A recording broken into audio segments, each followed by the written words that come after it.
Hi all ಎಲ್ರಿಗೂ ನಮಸ್ಕಾರ. ನಾನು ನಿಮ್ಮ ಸಂಗೀತ. ನಾನಿವತ್ತು ಬೆಳಿಗ್ಗೆ ತಿಂಡಿಗೆ ಪೂರಿ ಚೆನ್ನ ಮಸಾಲ ಮಾಡಿಕೊಂಡಿದ್ವಿ.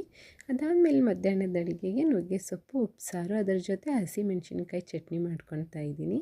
ಹಸಿಮೆಣ್ಸಿನ್ಕಾಯಿ ಚಟ್ನಿ ಮಾಡೋದಕ್ಕೆ ಮೊದಲಿಗೆ ಒಂದು 7, 8, 10 ಒಂದು 10 ಅಂದ್ಕೊಳ್ಳಿ, 10 ಹಸಿಮೆಣ್ಸಿನ್ಕಾಯಿನ ಕೆಂಪಗಾಗೋವರೆಗೂ ಬಾಣಲಿಲಿ ಒಂಚೂರು ಎಣ್ಣೆ ಹಾಕ್ಬಿಟ್ಟು ಹುರ್ಕೊಂಡು, ಅದಕ್ಕೆ ಜೀರಿಗೆ, ಸ್ವಲ್ಪ ಒಂದು 4-5 ಕಾಳು ಮೆಣಸು, ಒಂದು ಅರ್ಧ ಹಿಡಿಯಾಗೋಷ್ಟು ಕೊತ್ತಂಬರಿ ಸೊಪ್ಪು, ಒಂದು ಸ್ವಲ್ಪ ಕರ್ಬೇವಿನ ಸೊಪ್ಪು, ಒಂಚೂರು ಹುಣಸೆ ಹಣ್ಣು ಹಾಕ್ಬಿಟ್ಟು ಚೆನ್ನಾಗಿ ನುಣ್ಣಗೆ ಪೇಸ್ಟ್ ಮಾಡಿ ಇಟ್ಕೊಳ್ಳಿ.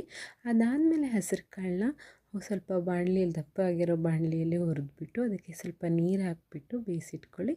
ಈ ಕಡೆ ನಾನು ನೆಕ್ಸ್ಟು ನುಗ್ಗೆ ಸೊಪ್ಪನ್ನ ಆಲ್ರೆಡಿ ಸ್ವಲ್ಪ ಸಣ್ಣದಾಗಿ ಹೆಚ್ಚಿಬಿಟ್ಟು ಬೇಯಿಸಿಟ್ಕೊಂಡು, ಈ ಬೇಯ್ದಿರೋ ಕಾಳನ್ನ ನುಗ್ಗೆ ಸೊಪ್ಪು ಬೆಂದಿರುತ್ತಲ್ವ ಅದರಲ್ಲಿ ಮಿಕ್ಸ್ ಮಾಡಿ ಚೆನ್ನಾಗಿ ಮಿಕ್ಸ್ ಮಾಡಬೇಕು. ಯಾಕಂದರೆ ಅದು ನುಗ್ಗೆ ಸೊಪ್ಪು ಗಂಟಾಗಿ ಉಳ್ಕೊಂಡು ಬಿಡುತ್ತೆ, ಕಾಳು ಒಂದು ಕಡೆ ಸೊಪ್ಪು ಒಂದು ಕಡೆ ಆಗಿಬಿಡುತ್ತೆ. ಅದಕ್ಕೋಸ್ಕರನೇ ನೀರಿರುವಾಗಲೇ ಕಾಳನ್ನ ಹಾಕ್ಬಿಟ್ಟು ಚೆನ್ನಾಗಿ ಮಿಕ್ಸ್ ಮಾಡ್ಕೊಂಡು ಆಮೇಲೆ ಸ್ಟ್ರೈನ್ ಮಾಡಿಕೊಂಡು ಒಗ್ಗರಣೆ ಕೊಡಬೇಕು. ಒಗ್ಗರಣೆಗೆ ಮಾಮೂಲಿ ಈರುಳ್ಳಿ, ಬೆಳ್ಳುಳ್ಳಿ, ಕರ್ಬೇವಿನ ಸೊಪ್ಪು, ಹಸಿಮೆಣ್ಸಿನ್ಕಾಯಿ.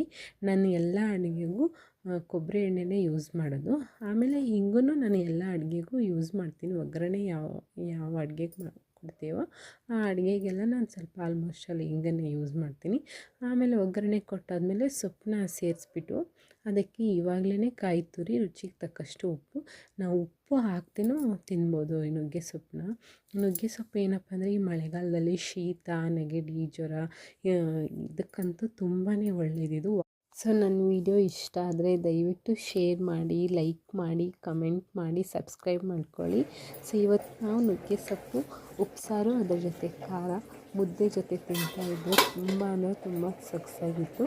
ನೀವು ನಿಮ್ಮ ಮನೇಲಿ ಒಂದ್ಸರಿ ಟ್ರೈ ಮಾಡ್ಕೊಳ್ಳಿ, ನೋಡಿ ತುಂಬ